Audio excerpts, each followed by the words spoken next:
for both of us. I'm assuming that many of you have heard about the Symbiosis project before, since there have been quite a few overlaps between our two projects in the past. We also had a news presentation some weeks ago, so you will have heard about the project. But this meeting, it's really a very important moment for us in the project, because we have just now basically finalized the competence program, which is the most important milestone within our project, the most important intellectual output that we are creating, which you will also be learning more about in just a few minutes. But this is a really great chance for us to show you what we've been working on. And to be quite honest, we are also very excited to hear your feedback on the products that we have created, because you are essentially our target group. You are the people that we intend to be the end users of the competence program, at least one of the target groups that we anticipate. So we are very much looking forward to that, to also have a very nice and lively discussion with you after the presentation. But before that, we have some slides prepared for you, some short presentations by Tove, by Dick, by Margarita, and by myself. We are going to be presenting to you the importance of the project, a bit of an introduction to the project as to why we started out with the project in the first place. We will talk a little bit about the role of public government, which plays a very central role within our project. We will also be showcasing the competence framework that we have developed as part of the research that we conducted in this project, which is essentially the basis for the learning resources that we have created on our website. And then at the end of it, we will also showcase the most important features and some of the content of the competence program itself. Now, without any further ado, I will quickly share my screen with you. Just so remember to put on the sound. Right. Yeah, thank you very much, Tove. I did that just now. Thank you. I know. Screen. Nope. Maybe let's see if this works out. Can you see the screen? Yes. Great. Tove, your presentation will be first. You just give me a quick shout out whenever I do have to skip slides. Thank you. Thank you. Yes, well, thank you again so much for being invited. We are very happy for that. We are very happy to share the product results and the project results, which is this competence program. But first of all, we want to show you a short video. It takes 90 seconds. And apologize for it's actually not complete finish. It's brand new. So we lacked some small thing like our own project logo and subtitles, but maybe Arne, you can just put on the subtitles on it. And this video shows it's like a kind of a teaser for the project. It will show how we can collaborate together for meet the challenges for tomorrow. So, well, please start the video. The world around us is transforming. New jobs are emerging, others are evolving, and entirely new ways of working are taking shape. When I think about my future, it's not only about choosing a profession. It's about learning how to adapt, grow, and find my place in a changing world. Workplaces are becoming more dynamic and shaped by transitions. We need people who can adapt as work evolves and are ready for what comes next. When local governments bring education, businesses, and communities together, we help create opportunities for collaboration to grow and open the doors for those who will shape tomorrow. We have the power to help young people understand themselves and their place in a changing world through insight, experience, and collaboration.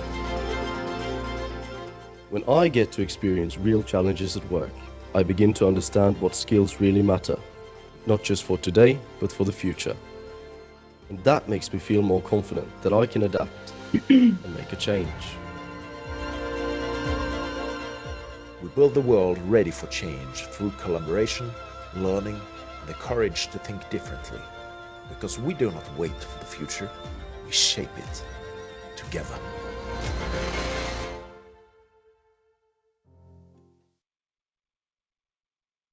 Yes, thank you. Yeah, like the young people said, we don't wait for the future. Deine Zähne verdienen eine Dr.Best-Zahnbürste für eine ultrasanfte Zahnpflege. I'm sorry. Sauberkeit. It's advertisement. Yeah. It happens so quickly. Yeah, that's nice. Thank you. So, like the young people say, we don't wait for the future, we shape it together. So that's also the point with our project. It's a symbiotic project. We work together. The school, the education industry, government, student, and everyone. So, why did we start this project? Actually, because we have some common challenges in Europe. And we know all about this. It's about the lack of qualified labor. I listened to the radio, Norwegian radio today. The main topic was about the lack of challenges. Actually, it's a little bit better now than a couple of years ago in Norway, but still, it's a big problem. So we see that in the whole Europe and inside EU, we lack green competences, digital competences, technical vocational skills, a lot of them, especially health and care competences and teaching professions. And we also see that when we now have started increased focus on defense, security, and also more and more self-sufficiency, we need more competence to meet that kind of challenges for tomorrow. So it's a kind of a competition, actually. We need more people. So we have some demographic challenges. The birth rate inside EU now is about 1.6, and people over 65 make up about 22% of the population inside EU, and children and young people under 15 make up about 14%. So, well, it's already for a couple of years that the older people group are bigger. And we also see that in EU that there are currently about 3 working people aged 20 to 64 for every person over 65. And if you go back to, let's say, 1950, there were 7 working people per pensioner.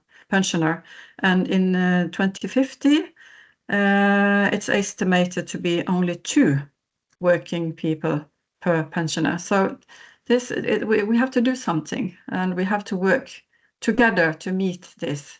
And we have to give the young people the right education and the right work professions. We also see that skills must be renewed and replaced. They say that 1 of 3 of us have to find a new profession.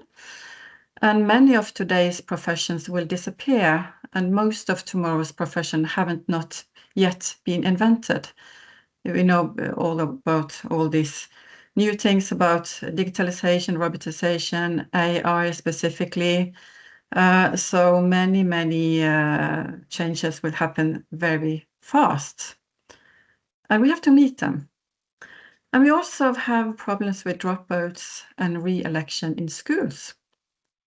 And fewer labor immigrants. We see many of in our countries.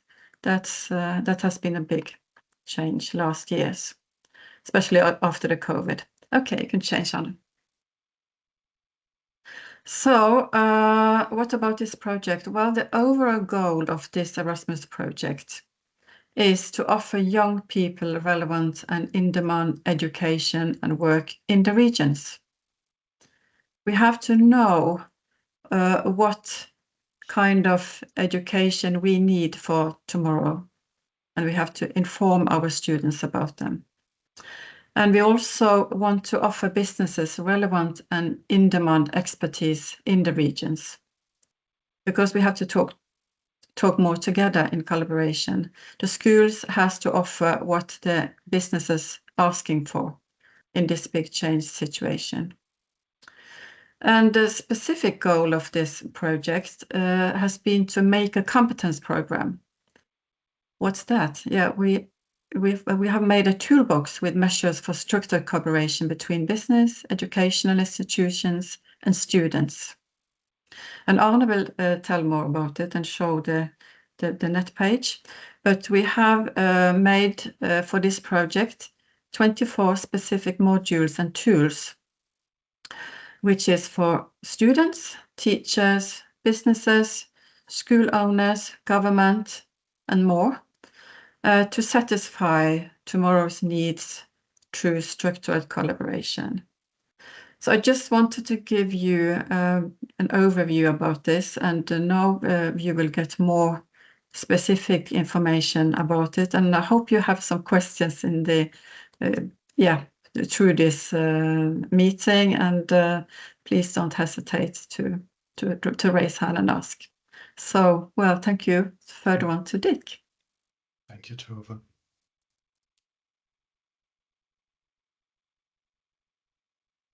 Well, thank you. Thank you, Tove. Thank you, everybody, for first of all, for the invitation. My name is Dick Oudman. Most of the people I have met before, working for the municipality of Westerkwartier. And we are a partner in this Erasmus project. And together with Alphen municipality, we are the two municipalities within this project. And like Tove also said, there are a lot of big challenges coming ahead of us. We picked as the main topic the green shift. But what we see is that the challenges are getting complexer, and we have to work better and stronger together with all the stakeholders in the field. And that makes also for a municipality, if it is in Holland or in Norway or in Germany or wherever, we see that more and more responsibilities are coming to the municipalities, to the lower governments, and that is a big challenge. What is the role they are having? Well, thank you, Arne, for going to the next slide. And well, that is we see a change in that demands a new approach, and that is why we are very happy to be a partner in this project, because we learned a lot about it, and we will I will highlight a little bit about what we did as a municipality within the project, and you can already go to the next slide, Arne. Thank you. We were, like we said, we were very curious about what is our role as a local government. We have to, we used to be very reactive, and now the new challenges demand of us to be proactive on things.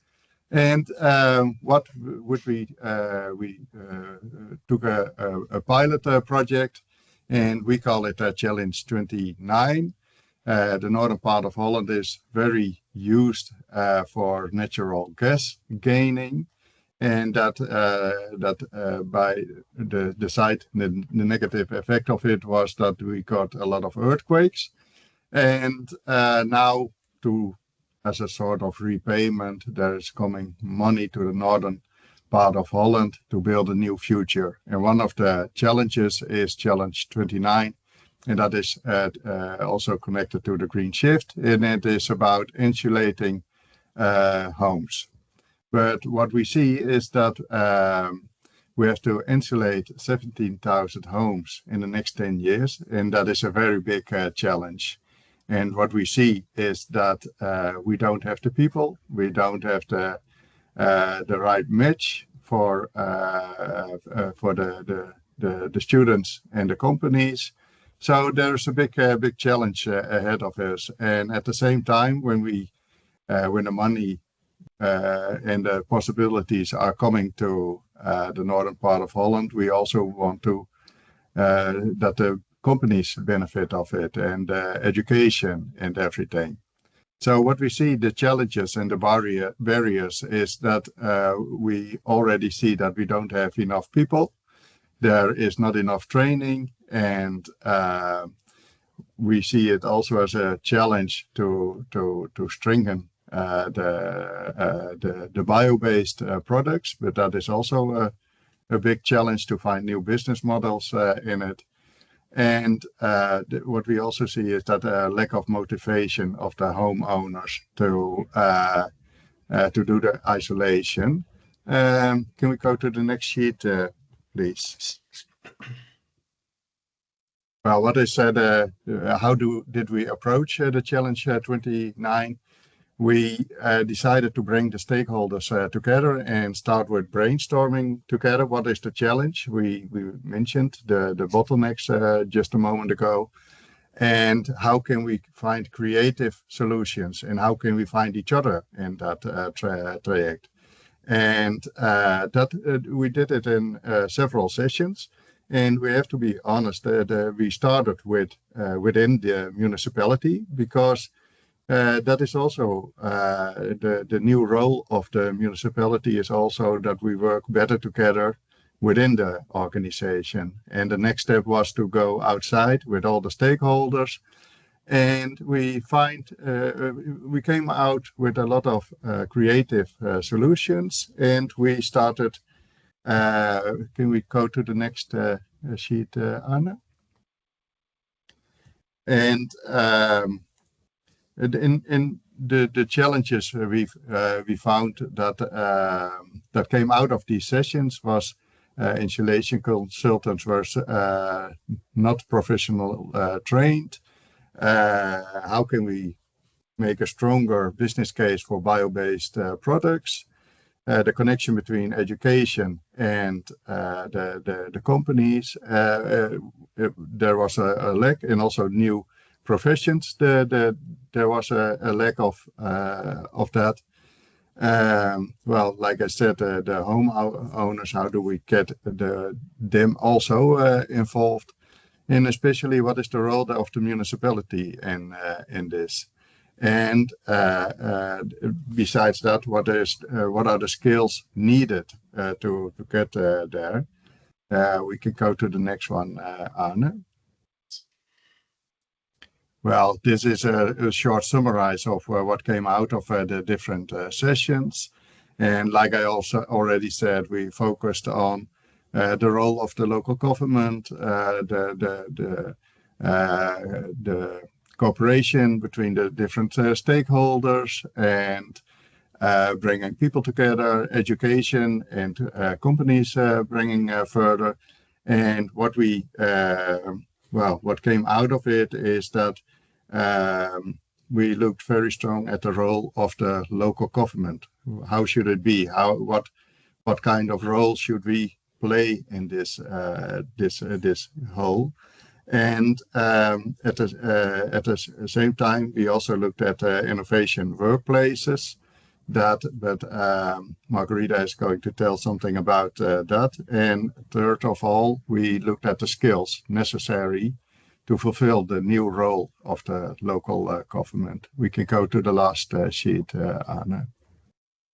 Well, what we found out is that as a local government, we had to change from facilitator to an active change maker, because that is what complex challenges demand from the local government. We are middle in the society, and we have to take that role. And what we see is that we go from facilitator to change maker, and from coordinating projects or challenges to an active participation and go after things, and instead of consultation to co-creation. So it's more an active role for ourselves, and rely on stakeholders for innovation. And now we say we should offer a place where people can try new things, and we have to go to ownership and to long-term value creation. So that is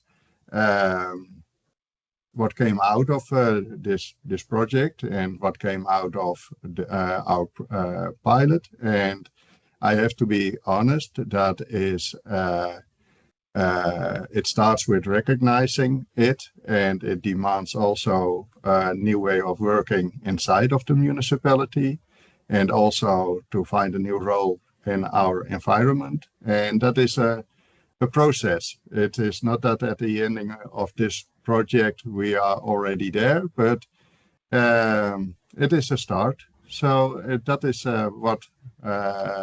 something about the role of the local government. And like Tove also said, please come with questions, remarks, and everything. And I'd like to give the word further to Margarita, I think.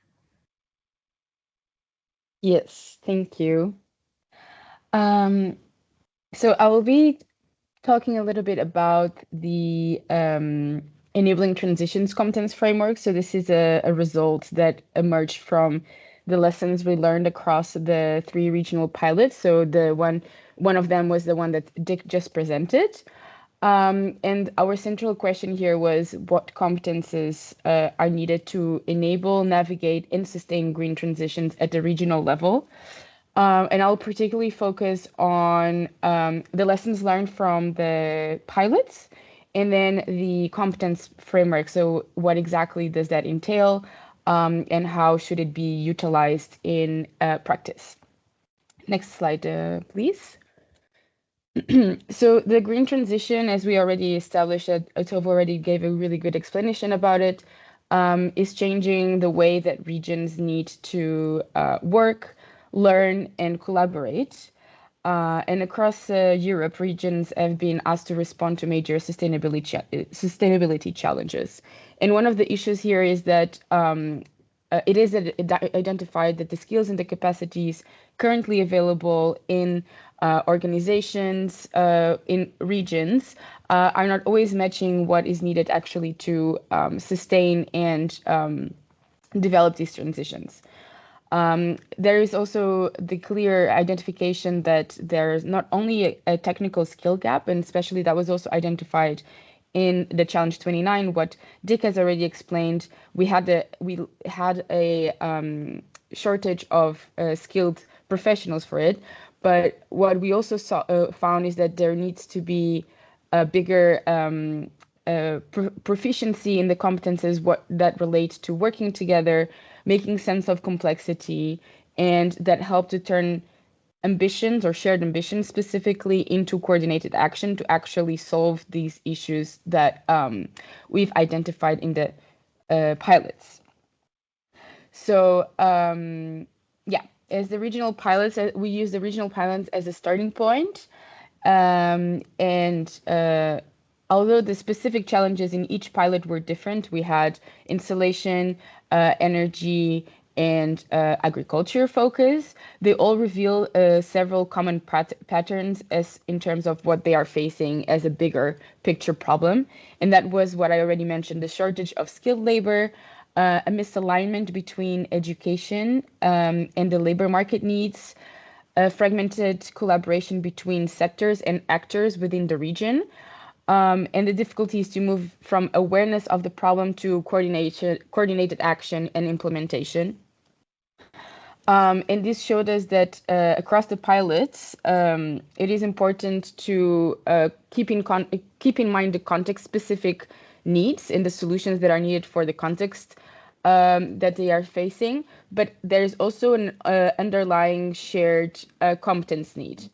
So that's what actually the framework became, is this common structure that can help the regions to adapt to the local priorities when it comes to this need for alignment between education, collaborating, and moving from a stagnated action to an active and coordinated implementation. Next slide, please.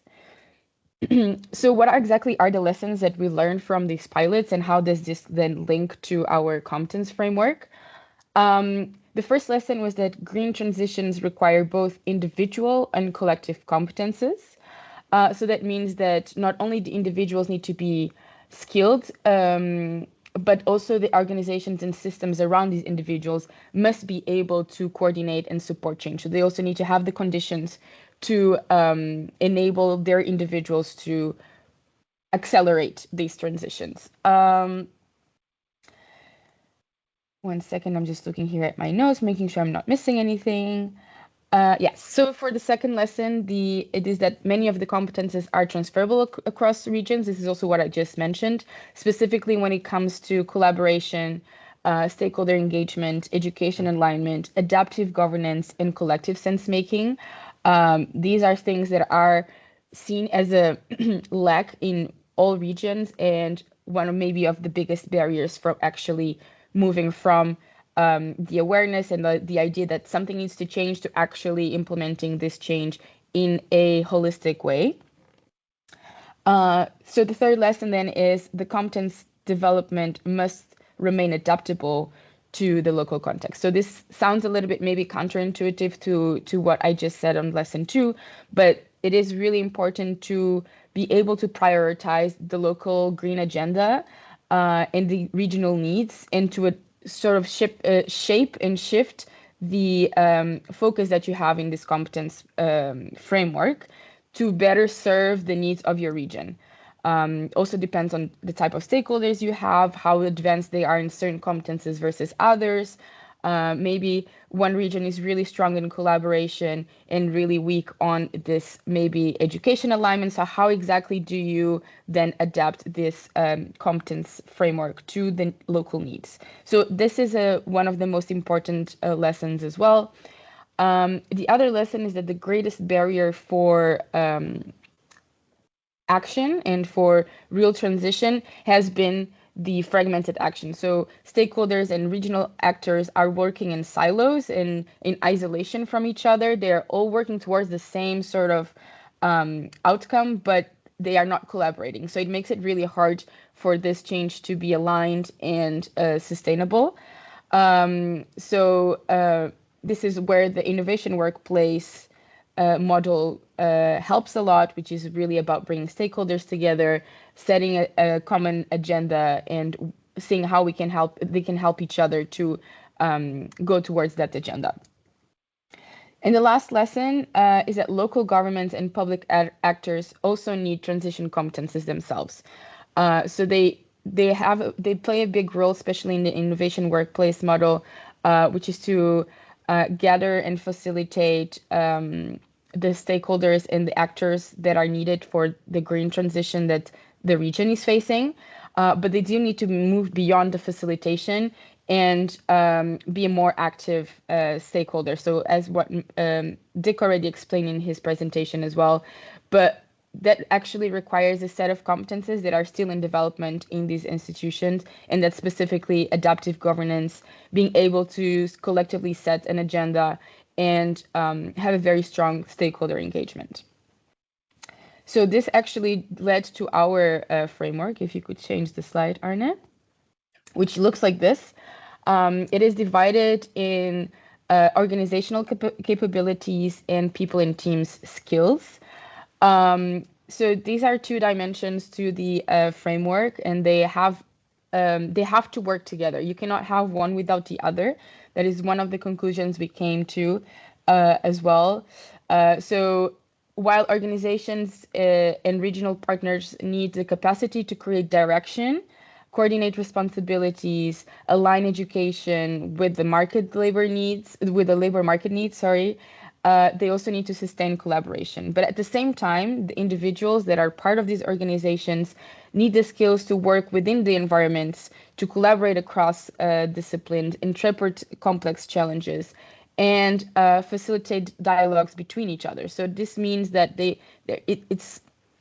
have to have a push and pull dynamic. So if we look a little bit closer to each of the dimensions, if you could go to the next slide, these are the competencies we identified for the organizational capabilities for transition. That includes business innovation, change management and facilitation, education alignment, adaptive governance, complex systems thinking, cross-sectoral collaboration, inclusive stakeholder engagement, and collective agenda setting. All of these are abilities to bring people together as well. And on the other hand, then we have the next slide. Sorry, we have the individual or the team's skills for future, and that includes problem solving, innovative and creative thinking, trends and interdisciplinary collaboration, collective sense making, facilitation skills, adaptive leadership, and communication and storytelling. Some of these skills are already very much recognized. Some of them are already embedded in certain educational programs, but they are also developed to a certain superficial degree. So how do you develop these also in the context of transition? And that's also what this project was a little bit about. The competence program that Arne will present later on also brings that specificity to light as well. Next slide, please. So why exactly do these two dimensions also must be connected? So this was on one of the conclusions from lesson 1. I also already mentioned it previously that if you only focus on the individuals, there's the risk that the skilled people remain isolated and don't actually contribute to a system that changes, so they are not allowed to act effectively. But at the same time, if we only focus on the organizational structures, we can create strategies and partnerships and governance models that may look good on paper, but are not really activated by the people because they don't have the right skills for it. So this really is a push and pull. Next slide, please. What does then this look like in practice, and why is this important for education in the regional practice? Well, we cannot avoid green transition anymore, so these green transition competences should be embedded into curricula, training programs, and professional learning pathways. So the conclusion we got from this is that we need to use more challenge-based, interdisciplinary, and practice-oriented learning formats where the real world is really part of the education. Students are faced with transition challenges and work that in their schooling and their education.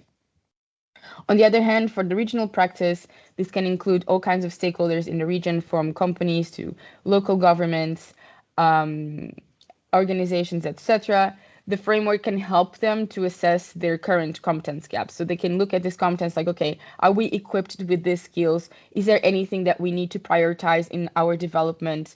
And how can we then design activities that help to respond to these competence needs? And that's also when then the education alignment becomes really important, is that sometimes you cannot develop these learning activities themselves as organizations, but they need to seek educational institutions to support them in that. And that's also what we in this project have done. They can use educational models, tools, and learning materials, practical resources to actually help them develop these learning activities. And that's also what we offer and what Arne will explain in a little bit with the Symbiosis Competence Program. And I think that was my last slide. Oh, no, one more. Yeah, so ultimately the framework is not only about preparing people for future work, but also preparing organizations to work together for the future. So that's a little bit of a wrapping message. And yeah, if you have any questions later on, I'm super happy to answer them. I'm sure my colleagues from the project are also very well versed on the whole competence framework, and we can contribute to anything they would like. Yeah, thank you. Thank you, Margarita, and thank you all for sticking to the schedule. Nicely done. So at the end of the presentation, I am going to show you how we have actually translated the findings which you have heard about in the last minutes and the competence needs that we have identified into an applicable platform that holds learning materials, practical tools, best practices that you eventually as regional hubs and stakeholders can use to your advantage. I am not going to show you any slides. Instead, I would jump right into the actual project website, because I believe that this is the best way to actually approach this. As you can see, and maybe some of you have explored the project website already prior to this meeting, this is the Shift Skills project website on which you can find information on the project. I'm sure that most of these aspects have been targeted by the previous presentations already.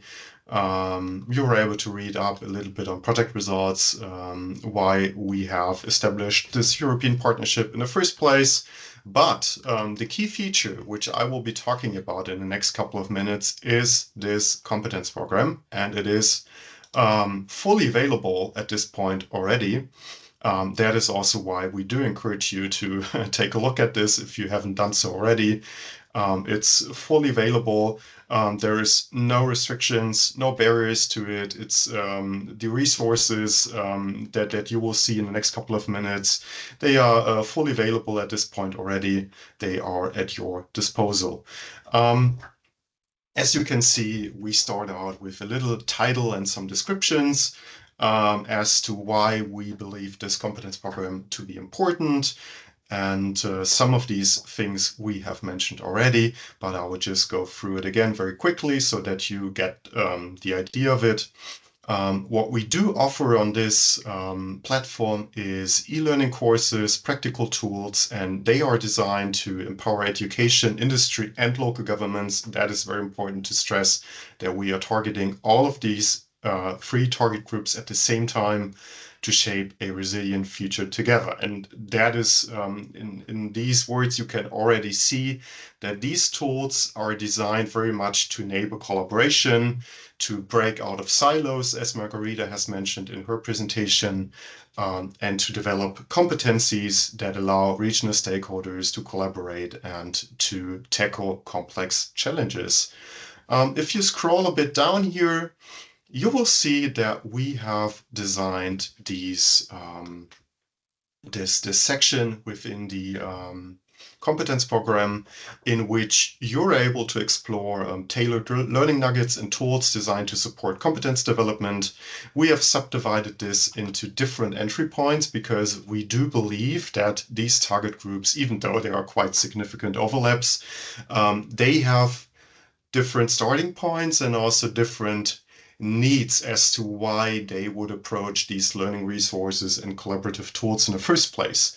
For industry, it's to attract and empower employees with the right kind of skills. For education, it is to discover instruments to support meaningful education. This was also mentioned in the previous presentation. We believe that education has to empower learners to be able to shape their region in a positive and a resilient kind of way. And local government, of course, to manage transition from within public sector organizations. Just to give you maybe a bit of an example of how this actually looks like, I will just click on this and see what happens. As I've said before, learners must be empowered to overcome complex challenges and contribute to sustainable development of their region. And in this section, you're able to find up-to-date approaches and instruments that support this education, and education that is problem-based, solution-oriented, and driven eventually by student needs. You can see that there is this division between learning modules and toolkits. You can see that there are quite a few toolkits on education specifically, thanks to the contribution of our Norwegian partners. You can see their titles, and based on that, you can already guess what is in them. But I would just open up maybe one of them to show you, because when you do, you are redirected to an articulate course. This is the platform with which we've been working with to create these educational resources. You can see this starting page, complexity and systems thinking. There is a little bit of an introduction to it. And also you are introduced to the learning outcomes And again, this is linking back to the competence framework that Margarita presented. You also see the addressed competencies, because we believe this to be important, that the learners can actually see which of these competencies they will be addressing in these learning resources. If you click on these, you will be able to see more detailed definitions of these competencies, so that you can actually read up if these are the right kind of skills and competencies that you are seeking for your specific purposes. Then each one of these, it's subdivided into different chapters. For obvious reasons, I'm not going to show you everything of it. But as you can see, it's very interactive. You have these interactive features. In this instance, you're provided with definitions and the differences between complicated and complex problems. You can also do some quizzes in here, which allow you to answer questions on whether or not a specific problem or a specific process is complicated or complex, implementing a regional development strategy, and so on and so forth. Just to give you a basic idea of how this looks like. Now, moving back to the main page. We do also have toolkits. These look a bit different. They follow a different structure, because these toolkits, they are supposed to provide you with an introduction to the actual tool. Because in previous projects, European projects, Erasmus Plus projects, Interreg project, we have already, as partners, been developing quite a few interactive digital solutions that serve some of the purposes and some of the competence needs that we have identified as a project. And these you can see, for instance, the Viskio tool. It's a platform to visualize transversal competencies. You're provided with some explanation as to why this holds added value for educators or for learners. And then it has this section which is called Want to Dig Deeper, in which you have this repository which allows you to basically access the Viskio platform itself and some additional learning material, a handbook, for instance. And this is basically the way we have approached many of these, oh, Margarita? Yep. These toolkits. They are really supposed to be practical solutions and orientations that allow you to go into this very straightforwardly and to use these materials for your own purposes. You're provided with information on their added value and how to use them, how to replicate them in your own specific context. So, clicking back on this home symbol, what you will also see is this other section in here. It's called Transition in Practice. In this section, you're able to access the pilots that shaped and tested the competence program.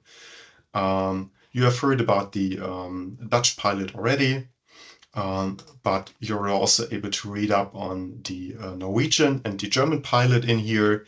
They are also implemented in the form of RISE courses. And this is very interesting for you as hubs also, because you are intermediary organizations. And in these courses, you can read up on how exactly each one of us has approached their regional challenges, which kind of tools and instruments we have implemented to overcome obstacles, to facilitate stakeholder multi-helix collaboration, which is also a very strong momentum for the SIRR project. And this is basically a step-by-step explanation of how we have approached the stakeholder collaborations and the competence development within this project. Good. Okay. This is basically a very, for obvious reasons of time management, this is just a very brief introduction to the actual competence program. But I do encourage you to explore this on your own later on after this presentation. No. Now, we move on to the last part of this presentation and talk, which is the discussion and validation. But first of all, as I've mentioned prior to the actual presentation, we are currently in the process of conducting a user testing.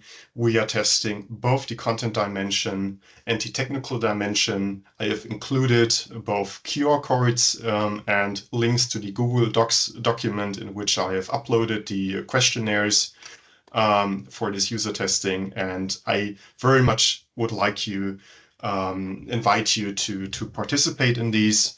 After this meeting, we will also be issuing a formal invitation again, because at the end of the day, the tool that we are creating can only be as good as the feedback that we are receiving from the people that will be using it at the end of the day. So we are very much looking forward to receiving your feedback, your comments on it, if it actually serves your purposes and needs as regional hubs and intermediary organizations.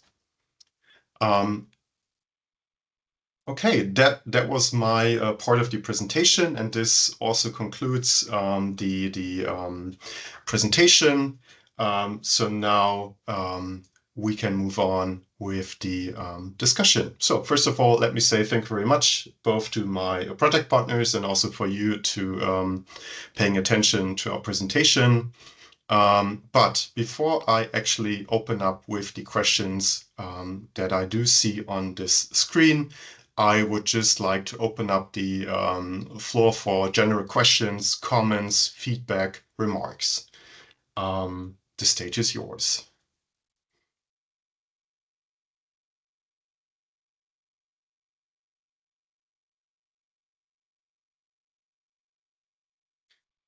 Emma. Yeah, I can start. First of all, I'm super impressive of the work you have done, and especially how you have compiled like your results in a really good way in this platform. And I'm really looking forward to spend like more time going through the materials and things you have inside there, because I think many things could be really valuable. And then of course I have some reflections as well connected to the platform, but maybe that's for later. But I could see like that, for example, some of the things under the industry part could be maybe usable for local government actors as well, like just how to consider, are there like some tools or courses that are like more general and not depending on what kind of actor you are. But I'm super impressive of how you have compiled it. But then one question, have you seen, like thinking about the stakeholders of this project, I guess they have tested the things as well. What are like the feedback you have received from, for example, industries or education actors when they use this platform, or local government actors, and the tools you have there? That's a very good question. Maybe I think Tove and Dick, you just had a meeting in which you talked about some of the feedback that we have received as part of the internal and preliminary testing. So maybe you can talk about some of this. Yes, thank you. We actually got very positive feedback. In this project, we have from the Norwegian partner, we have 3 large companies with us. We have Equinor, which is a big oil company, and 2 other very big companies as well. And they said that, well, we needed this modules. We use it and we have missed it. So they're very happy to use this, because we gave them some routines for how they can take students into apprenticeship, and they have kind of routines from before, but not so structured. Well, now I'm talking a little bit specific for the Norwegian partner, but we have established some working groups of vet educational teachers and other teachers, and they have made some structured rules in these modules for the business sector. So that is one example, but also teachers also said that, okay, we need this kind of collaboration, we need this kind of e-learning modules to be better to communicate with students and with the business sectors. It's all about is this symbiotic collaboration between the stakeholders. So far, well, it might be that people are very kind to us and polite, but we have got positive feedback, but also good, some other also inputs that we will follow, and we have done already. So we're still working with this evaluation of it, and as Arne said, we are in the middle of the dissemination. We have actually done dissemination things from the start, and we have done a lot of dissemination. But the most important thing is implementation, is how we can give this competence program away from us. We have made it, and now we give it free to everyone. So we hope that it will be good implemented in EU. Yes. Yeah, I don't know, Dick, if you want to add something about the testing. Well, you are already quite complete. Thanks for that. But besides that, all the stakeholders we are talking to, they are very interested and want to know more about it, and that is also the meaning of the project. And at the same time, we are looking very hard about usability and accessibility and reachability of the program. Like Tove says, if we can share it, like us, there are so many municipalities and rural areas, and everyone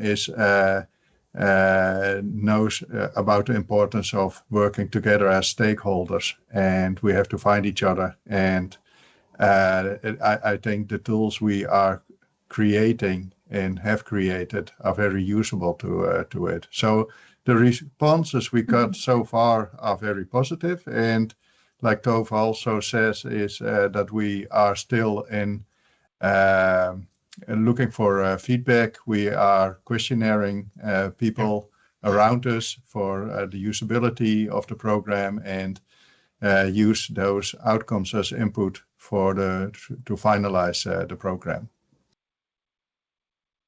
Yeah, thank you for answering that, and happy to hear that it's going well for you, and with all the feedback you've received. But just like a reflection, because this is such great things with the tools and the sheets and the guidelines, and I'm looking forward to hear more later on.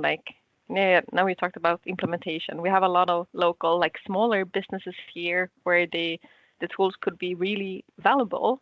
But when we give them tools and guidelines, they're like, oh, not another document, So I'm looking forward to as well, how to disseminate it in a good way so they actually use it and others. But I also want to give the others some time for questions as well. Well, maybe to add a small thing, what you say, in our municipality, we also have a lot of small SMEs, and it is also important to involve them. And they are very, well, like you also say, they are very afraid of what is coming at us. But at the same time, it is very good to make a very low instep for connecting them to education and building the bridge towards them. And as a local government, we try to play a role in it, but also the schools are very active in it. And then it is very accessible also for small SMEs. And because for them it is also important, besides the daily things they are doing, that they also evaluate. grow in it. Tove, you also have your hand up, I believe. Yes, unfortunately, I can only see pretty much just my own screen at the moment, but I do see your hand up. Tove, please. Thank you. No, it's a very good question, Emma, and we have talked a lot about that, okay, this is another rule, another thing you have to adapt. So I think, well, it's very important to have a structured dissemination plan, and we start on the top and offer it to the top leaders in county, at universities and schools, and other stakeholders, and let them decide, because this is, of course, this is free. You can choose it if you want, but we have to let them know that if you use this, well, it will be an easier day for the stakeholders, actually. So that was very important for us in the dissemination. This is not another thing you have to, we have no right to force anyone to use it, but this is for free. So, but I think it was important to include the business sector from the beginning, and also top leaders in the education system to be participants in some kind of this working groups, so they could take the responsibility and the ownership to also create some of these modules. So that has been a good thing for us, that the top leaders actually have been taking leadership also to create this. But of course, in the beginning, this is something brand new, but I would really like to continue in this project, because we are going to end it in August, and we should have one more year to use for implementation. But well, we don't have. But we have already, some of us have already applied for further projects, so we can work with if we got some money for it. Yes, thank you. It's always like that, right? The project, it's ending when you're just in full speed, in full swing, ready to disseminate your resources and ready to go into full implementation. It's always kind of like that, I feel. But we are already approaching the end of this session.